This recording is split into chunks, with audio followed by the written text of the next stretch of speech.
সিলেটে ৭০০ বছরের ঐতিহ্যবাহী শাহজালালের মাজারে প্রথমবারের মতো প্রকাশ্যে টাকা গণনার কাজ চলছে। ব্যতিক্রমী এই উদ্যোগ ঘিরে মাজার প্রাঙ্গণে ভক্ত ও দর্শনার্থীদের মধ্যে দেখা দিয়েছে ব্যাপক কৌতূহল।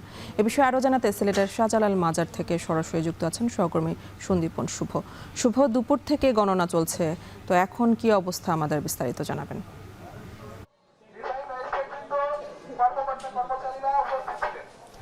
এনি দেখেন ৭০০ বছরের ইতিহাস এই হযরত শাহজালাল রহমতুল্লাহি আলাইহির যে দীর্ঘ ইতিহাস, এবং এইবারই প্রথম কিন্তু এভাবে প্রকাশ্যে গণনা চলছে। এবং এখানে আমরা যতটুকু খবর পেয়েছি 2:47 কিন্তু জেলা প্রশাসন এই গণনা কার্যক্রম শুরু করেন, এবং আজকে কিন্তু টানা 4 দিন পর তারা সেই যে ঐতিহ্যবাহী যে শাহজালালের ডেক এবং শাহজালালের যে বিশেষ করে দান বাক্সগুলো যেগুলো জেলা প্রশাসন থেকে বসানো হয়েছিল সেগুলো তারা খুলেন এবং সেখানে টাকাগুলো গণনা করা হয়। এবং শেষ খবর পাওয়া পর্যন্ত আমাদের কাছে কিন্তু কিছুক্ষণ আগে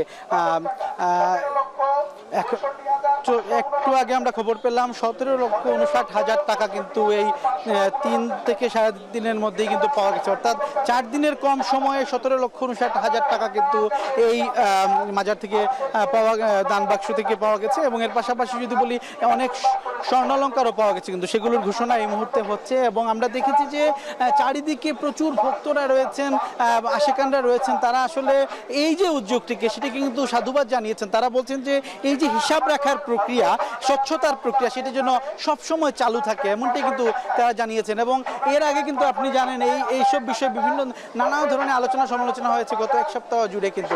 এবং আমরা দেখেছি যে যিনি ডিসি জনাব সারোয়ার আলম যিনি ছিলেন, সেই সারোয়ার আলম কিন্তু এই মাজার ইস্যুকে কেন্দ্র করে তিনি বিভিন্ন পদক্ষেপ নিয়েছিলেন। এবং গতকালকে কিন্তু তাকে বদলি করা হয়, বদলি করে কিন্তু উপসচিব পদে জনসংযোগে সংযুক্ত করা হয়।